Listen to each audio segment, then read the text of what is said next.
Imagine the most violent thing you have ever seen. A car crash, an explosion, a natural disaster ripping through a city. Whatever image just formed in your mind, erase it. It is not even close. Now imagine something the size of a city. Not a city block, not a city district. A city, 12 to 20 kilometers across. The distance you could drive in 10 minutes on an empty highway. Now give that city the mass of our sun. 1.4 times the mass of our sun, to be precise. A star, compressed into something you could walk across in a day. Now spin it, not slowly, not like the Earth, one rotation per day. Some of these objects spin 700 times per second. In the time it took you to read that sentence, it has rotated 1,000 times. Now give it a magnetic field 1 trillion times stronger than Earth's. So powerful that at a distance of 1,000 kilometers, it would rip the iron from your hemoglobin before you even knew you were dying. Now set it on fire. Not with flames, with radiation so intense it could kill you from 1,000 kilometers away. This object exists. Thousands of them exist, scattered through our galaxy like landmines in the dark. This is a neutron star, and it is the most violent place in the known universe. Let's go inside. A neutron star is not built.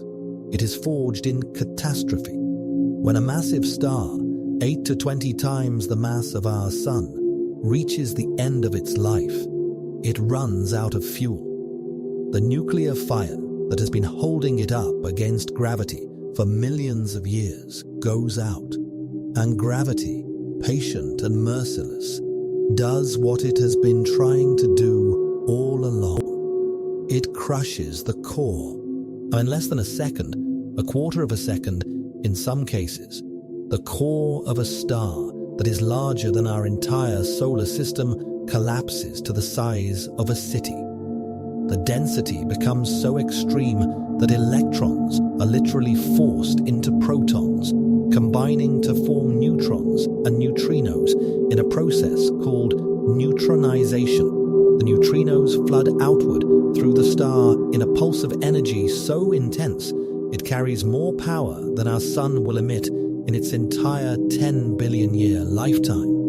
And it does so in 10 seconds. The outer layers of the star, still falling inward, slam into the newly formed neutron star at a quarter of the speed of light. The rebound sends a shockwave outward that tears the star apart.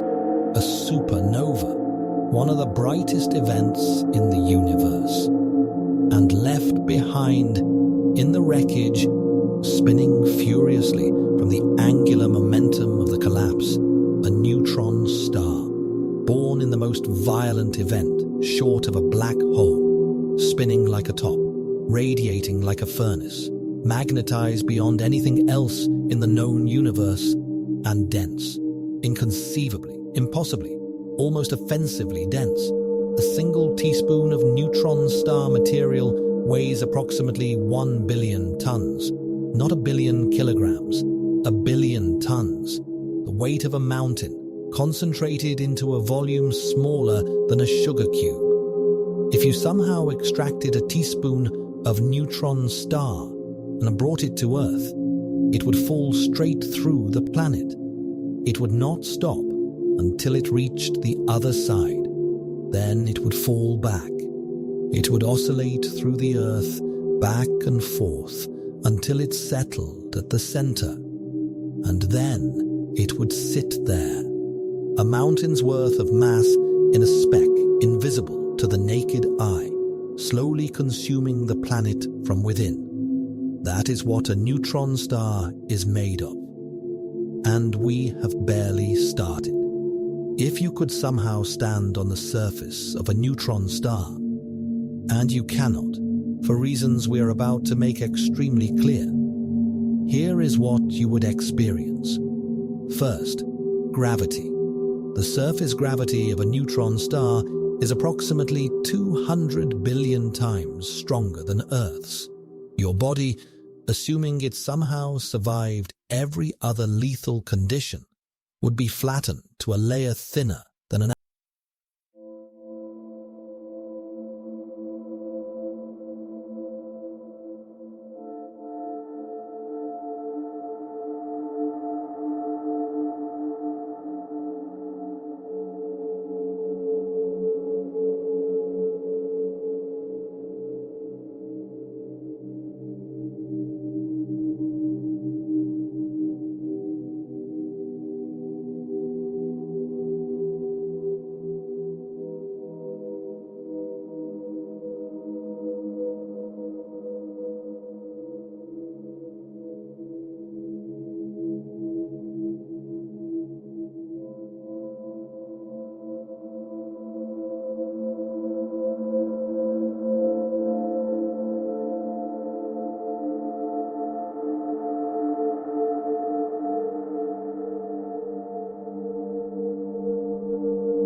in the path of that.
Your wedding ring is a souvenir of two dead stars.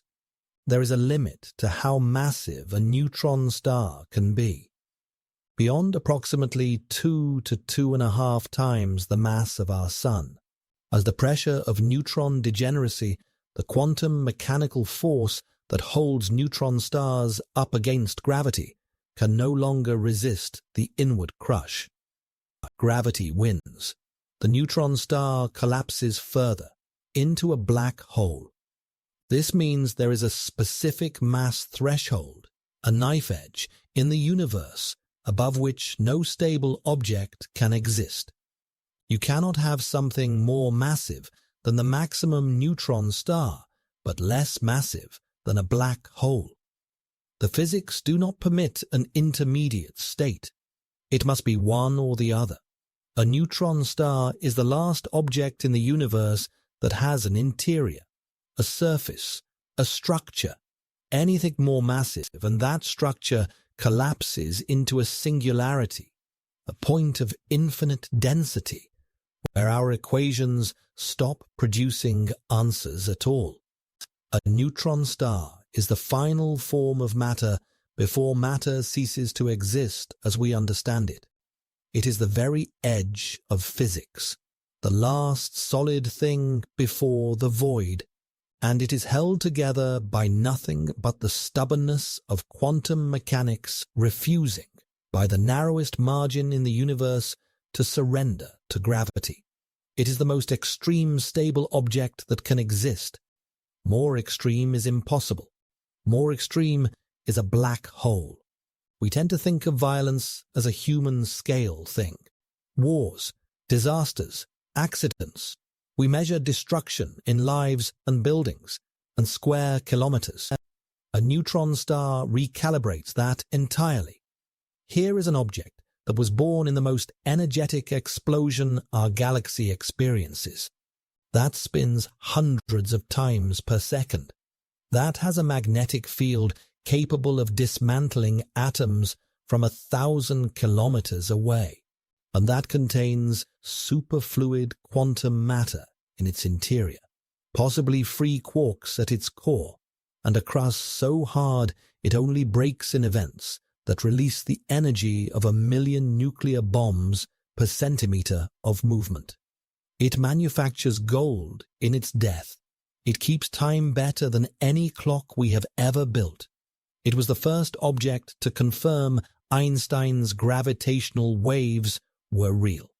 It has given us a map to hand to alien civilizations, and it sits in our galaxy right now, thousands of them spinning in the dark, beaming radiation across light years, slowly cooling over billions of years, dimming from 1,000,000 degrees toward the temperature of the universe itself. The nearest known neutron star is about 400 light years away. In cosmic terms, that is next door. There is nothing like it in human experience, but there is no analogy that works you to actually be there. And if you were actually to exist in any form the universe considers meaningful before you have a neutron star is not hostile to life. It does not know we exist. It is simply a place where the universe operates at full volume, with none of the gentle moderation that makes our corner of the cosmos habitable. It is what physics looks like when nothing is holding back, and somewhere outling each other, getting closer, say 100 meters per orbit closer every single year, spiraling toward a collision that will forge gold and shake the fabric of space-time and briefly outshine a galaxy. We will not be here to see it, but the gold it makes might end up on a finger somewhere, 1,000,000,000 years from now, on a planet we cannot imagine, orbiting a star that has not yet been born. Violence at a large enough scale becomes creation. That is a neutron star.